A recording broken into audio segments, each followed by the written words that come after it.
నమస్కారం. ఇవాళ ఆదిత్య 369 30 సంవత్సరాలు పూర్తి చేసుకుంది. చాలా సంతోషంగా ఉంది నాకు. ఇవాళ as a writer, as a director, writer of story, screen play, అంతకన్నా ముఖ్యంగా ఈ పర్టికులర్ కథకు అసలు ఇవాళ నేను ధన్యవాదాలు చెప్పుకోవాల్సింది ముగ్గురు. నంబర్ 1 ఎస్పి బాలసుబ్రహ్మణ్యం గారు. ఎందుకంటే ఆయన ఒకరోజు నన్ను ఒక ఫ్లైట్లో కలిసినప్పుడు ఆ ట్రావెల్ చేస్తూ నేను ఆయనకి కథ చెప్పడం, ఆయన వెంటనే చాలా ఎక్సైట్ అయ్యి అది కృష్ణప్రసాద్ గారికి చెప్పడం, ఆ తర్వాత బాలకృష్ణ గారికి చెప్పడం, ఇది ఓకే ప్రాజెక్ట్ రావడం. బాలసుబ్రహ్మణ్యం గారిని ఆ రోజు కనుక మీట్ కాకపోతే ఇది ఉండేదో కాదో అనేటటువంటిది నాకు సందేహం. సో బాలసుబ్రహ్మణ్యం గారు అది ఏమిటో ఒక దైవ ఘటన.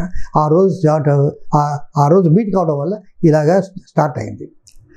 రెండవ వ్యక్తి, మేము కథ అనుకున్న తర్వాత అది apart from the range of the picture, రాయలవారి కాలానికి వెళ్తాం అని అనుకున్నప్పుడు శ్రీకృష్ణదేవరాయలకి ఎవరు వేస్తారన్నప్పుడు ఒకటి యునానిమస్గా అది నందమూరి బాలకృష్ణ గారు వేస్తేనే ఇది సినిమా, లేకపోతే లేదు అని ఆల్మోస్ట్ పట్టుబట్టారు కృష్ణప్రసాద్ గారు.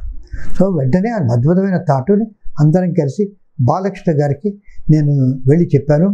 ఒక 30 నిమిషాలు చాలా శ్రద్ధగా చెప్తే ఆయన 30 సెకండ్లలో అది ఓకే చేశాడు. ఎక్సైట్ అయ్యాడు.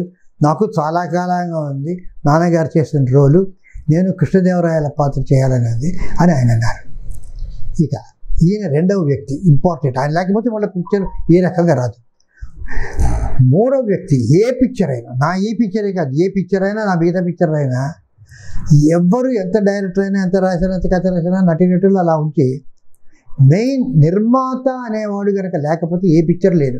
హెచ్ఎం రెడ్డి గారి నుంచి ఇప్పటి వరకు భవిష్యత్తులో ఇప్పుడు ఈ పర్టికులర్ కథ టైం మెషిన్ అనేది ఇండియాలో ఫస్ట్ సైన్స్ ఫిక్షన్ ఫిలిం. అటువంటి ఏ రోజు తెలియని ఒక విచిత్రమైన ఎక్స్పెరిమెంట్ను, ఇంత ఖర్చుతో కూడుకునేటువంటి, ఇంత కష్టంతో కూడుకునేటువంటి పిక్చర్ని ఒక నిర్మాత ధైర్యంగా నమ్మకంతో ముందుకు రావాలంటే అది హ్యాట్స్ ఆఫ్ టు హిమ్. అది ఒక కృష్ణప్రసాద్ గారికి సాధ్యమైంది. శివలింగ కృష్ణప్రసాద్ గారికి చాలా జోహార్లు. ఆయన వన్ ఆఫ్ ది పిల్లర్స్.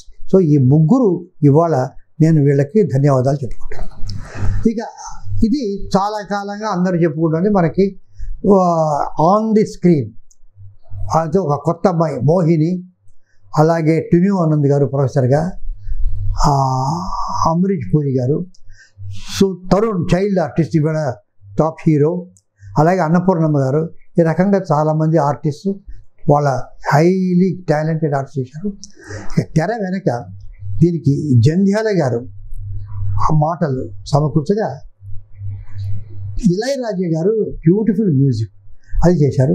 ఈ మ్యూజిక్లో మామూలు గాయకులు ఎస్పి బాలసుబ్రహ్మణ్యం గారికి, జానకి గారితో పాడగా పర్టికులర్గా చెప్పవలసింది జిక్కీ గారు ఒక పాట పాడారు. ఆ కాలం కథ అది చాలా మెన్షన్ చేయాల్సింది, జిక్కీ గారు పాడారు. ఇక టెక్నికల్ క్రూకి వచ్చినప్పటికీ కెమెరామెన్, ముగ్గురు కెమెరామెన్ వేశారు. పిసి శ్రీరామ్ గారు, తర్వాత విఎస్ఆర్ స్వామి గారు, కబీర్ లాల్ గారు, ముఖ్యంగా ఫ్యూచర్కి. And the most important for this picture భవిష్యత్ ఉంది కదా, పేకెట్ రఘ గారు. ఆయన ఆర్ట్ డైరెక్షన్ అటు ఆ పీరియడ్స్ అన్నీ కూడా మెయింటైన్ చేస్తాడు. ఇక దీనికి పర్ఫెక్ట్ కట్టింగ్, ఆ షార్ప్ కట్టింగ్స్ ఎలా ఉండాలి, ఆ డైమెన్షన్ టేక్ ఆఫ్ అనే దానికో editor happens to be very important. ఆ సౌండ్ ఎఫెక్ట్స్ కావాలి, దానికి గౌతమ్ రాజు గారు. సో ఈ రకంగా చేసి ఆ తర్వాత వేటూరు సుందరరామూర్తి గారు, వెన్నెలగంటి గారు పాటలు రాశారు. పాటలని పిక్చర్ చేసాం. ముఖ్యంగా ఒక పాట భవిష్యత్తులో చేసినటువంటి పాట, అది కొరియోగ్రఫీ కబీర్ లాల్ గారు, పేకెట్ రఘ గారు కన్నా శివ సుబ్రహ్మణ్యం గారు చాలా అద్భుతంగా అది హ్యాండ్స్ ఆఫ్. ఆ రోబోటిక్ మూమెంట్స్ చేశారు. అది వాళ్ళకి ఎలాగైతుందో ఐడియా. It's a classic. దాన్ని చాలా సినిమాలు డైరెక్ట్ చేసి, కానీ ఈ రకంగా పాట, ఇలాంటి పాట లేదు. భవిష్యత్తులో పాట ఎవరు చెప్తారు? ఇది వచ్చింది, కానీ దానికి ఇలాంటి కొరియోగ్రఫీ అనేది వాళ్లకు చేస్తున్నాను. It's all very very great things. ఇవన్నీ కూడా ఒక్కసారి అండ్ ఆల్ ది ప్రేక్షకులు వీళ్ళకు దీన్ని ఆదరించినట్టు ప్రేక్షకులు కాకపోతే ఇప్పుడు ఈ 30 సంవత్సరాల దీనిలో నేను చెప్పదలుచుకున్నది ఏంటంటే ఒకటే, ప్రతి సినిమా ఏ సినిమా అయినా కూడాను ఒక పుట్టినరోజు చేసుకుంటుంది.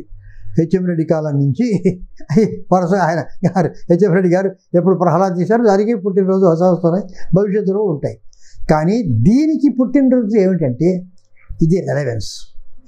ఎలా రెలవెన్స్? ఈ కాంటెంపరీ రెలవెన్స్ అంటే ఈ మధ్య మా మనవరాలు పెళ్ళి యూఎస్లో జరిగింది. అసలు యూఎస్లో జరిగింది, మేము ఇక్కడ ఉన్నాం, మేమంతా లైవ్ టీవీలో చూసాం.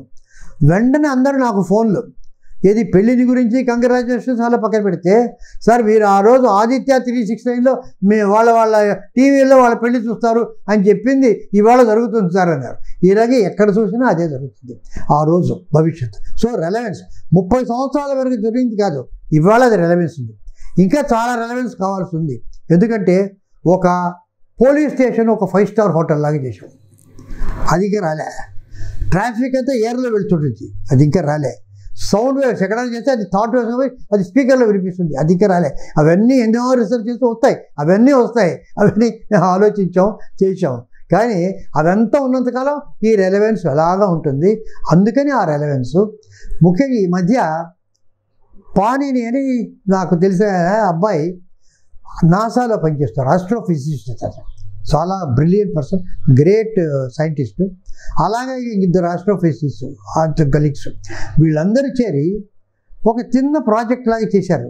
ఇదేంటంటే ఇంతవరకు ప్రపంచంలో వచ్చిన టైం మెషిన్ కథలన్నీ తీసుకుంటే including Spielberg's back to the future also, వాళ్ళు తీసుకొని వాళ్ళ ఆస్ట్రోఫిజిక్స్ వాళ్ళు లైట్ క్వాంటమ్ థియరీ వాటి ప్రకారం చూసి ఆదిత్య 369 టైం మెషిన్ అనేటటువంటిది ది బెస్ట్ అని చెప్పి వాళ్ళు నిర్ణయించారు. ఏమిటంటే చెప్పారు, స్పీల్బర్గ్లో కార్లో అలా వెళ్ళిపోతుంది స్పేస్లో, ఇది టైం మెషిన్, టైంలో ట్రావెల్ చేస్తుంది, స్పేస్లో ట్రావెల్ చేయదు. అలా కారు వెళ్ళి మాయమైపోతుంది కాదు, ఇది ఈ టైం మెషిన్ అలాగ వర్టికల్ యాక్సిస్లో అలా తిరిగి మాయమైపోతుంది, టైంలో ట్రావెల్ చేస్తుంది. ఈ రకంగా కొన్ని చేశారు. సో అందుకని ఇవాళకి కూడా ఇంతటి రెలవెన్సు, ఇక ముందు కూడా ఇంత రెలవెన్స్ ఉంది కనుక నేను ఎన్నో సినిమాలు చేశాను, పుట్టినరోజులు చేసుకుంటాము, వాటికంతా చేస్తాము. కానీ అన్ని సినిమాలు ఏదో ఆ రోజు చాలా బాగుండేది అనుకుంటామే, కానీ ఈ రోజుకి అది మనకు అన్వయించుకునేటువంటి స్టేట్ మిగతా సినిమాలు కాదు. ఈ ఒక్క సినిమా ఆదిత్య 369 మాత్రం అలాంటి ప్రత్యేకతను సంతరించుకుంది. అందుకని ఇవాళ ఆదిత్య 369 30 years చేసుకుంటుందంటే నాకు చాలా సంతోషం ఉంది. I thank all the people who work for it and also all the people who have patronised it. వీళ్ళంతా చూసి లైక్ చేసి వాళ్ళందరికీ కూడాను మమ్మల్ని ఆశీర్వదించి మాకు అప్లాజ్ ఇచ్చి మమ్మల్ని ఎంకరేజ్ చేసిన వాళ్ళకందరికీ ధన్యవాదాలు. ఇలాంటి ఇంట్రెస్టింగ్ వీడియోస్ కోసం తప్పకుండా మా ఛానల్ని సబ్స్క్రైబ్ చేయండి.